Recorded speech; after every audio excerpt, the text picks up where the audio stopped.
Question number 5.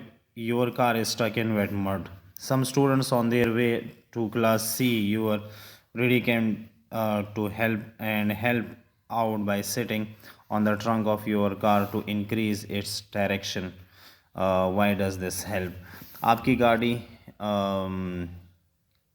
मिट्टी में फंसी हुई है, मीन्स के कीचड़ में फंसी हुई है, और कुछ स्टूडेंट्स जो स्कूल जा रहे हैं वो आपको देखते हैं और फिर आपके कार के ट्रंक पे, यानी कि आगे जो जिस साइड पर इंजन होता है सामने वाली साइड पर, वहाँ पर बैठ जाते हैं। तो इससे आपको हेल्प मिलती है। ये किस तरह काम करता है? देखें, जब ये गाड़ी फंसी हुई होती है कीचड़ में, तो कीचड़ और टायर के दरमियान फ्रैक्शनल फोर्स बहुत कम होती है। फिर जब ये स्टूडेंट्स बैठ जाते हैं ट्रंक पर, गाड़ी के ट्रंक पर, तो फ्रैक्शनल, एक तो गाड़ी का वेट बढ़ जाता है तो वो नीचे की तरफ पुश हो जाती है, तो वो कीचड़ में फंस जाती है। मींस के फ्रैक्शनल फोर्स बिटवीन कार और टायर ऑफ कार और वेट मड बढ़ जाती है।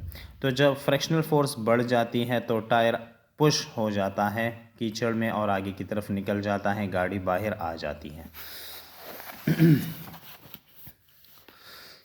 If the car is stuck in the wet mud, some person sitting on the trunk of the car to move out car from the wet mud. ये तो इसकी statement है।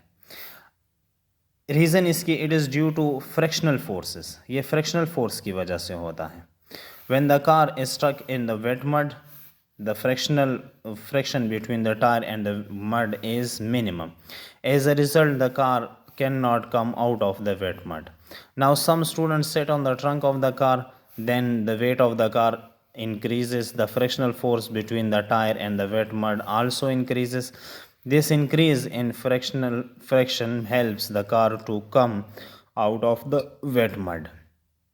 तो वही बात है कि अगर कार फंसी हुई है वेट मड में, तो टायर और मड के दरमियान फ्रैक्शनल फोर्स मिनिमम है, तो गाड़ी वेट मड से नहीं निकल सकती।